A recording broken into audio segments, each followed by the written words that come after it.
বাংলাদেশ ফুটবলের ইতিহাসে এক নতুন অধ্যায়ের সূচনা হতে যাচ্ছে।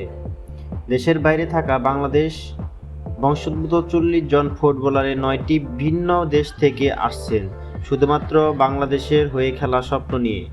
এই ট্রায়াল, এই প্রত্যাবর্তন শুধুই খেলার জন্য নয়, এটা ভালোবাসার জন্য।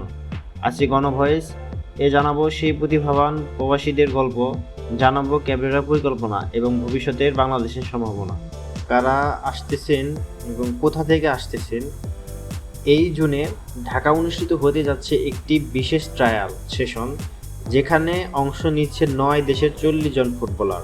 এই দেশের তালিকায় আছে England, Canada, Australia, Sweden, Italy, France, যুক্তরাষ্ট্র, বেলজিয়াম, ডেনমার্ক। তাছাড়া এই ট্রায়ালে অংশ নিতে যেসব প্রবাসী ফুটবলাররা আগ্রহ প্রকাশ করেছেন তাদের মধ্যে উল্লেখযোগ্য নামগুলো হলো করিম হাসান স্মিথ ইংল্যান্ড থেকে, আশিকুর রহমান ইংল্যান্ড থেকে, ইলমান মতিন ইংল্যান্ড থেকে, হারুন সালাহ ইংল্যান্ড থেকে, নাবিল রহমান ইংল্যান্ড থেকে, ফরহান মাহমুদ ফ্রান্স থেকে, নাবিদ আহমেদ কানাডা থেকে, আমির সামি যুক্তরাষ্ট্র থেকে। এরা সবাই বাংলাদেশের নাগরিকত্ব বা বংশীয় সম্পর্ক রাখে এবং দেশের জার্সি গায়ে জাপানোর আগ্রহে নিজের ব্যস্ত জীবন, প্রফেশনাল লিগ, পরিবার সবকিছু রেখে ঢাকায় উড়াল দিচ্ছে। কিভাবে হচ্ছে এই ট্রায়াল, কাদের নজরদারিতে?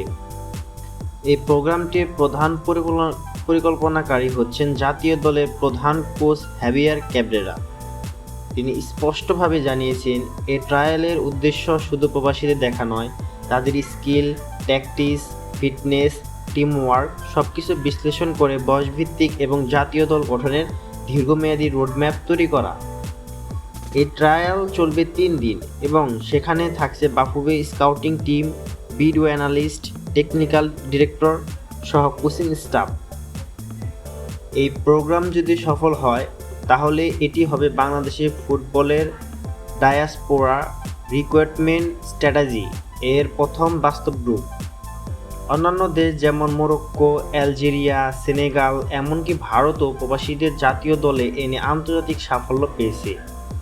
বাংলাদেশ এখন একই পথে হাঁটতে চাইছে। প্রবাসী ফুটবলাররা নিয়ে এলে শুধুমাত্র মাঠের মান উন্নয়ন হবে তা নয়, দেশের ফুটবলের নতুন জাগরণ ঘটবে।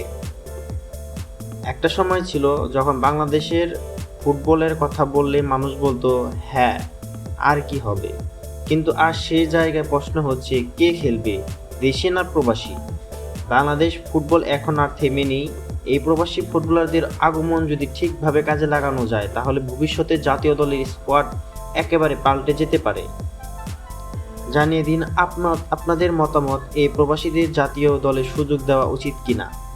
এই ছিল আজকের বিশ্লেষণ গণভয়েস থেকে। ফুটবল হোক গর্বের ভাষা, গর্বের বাংলাদেশ।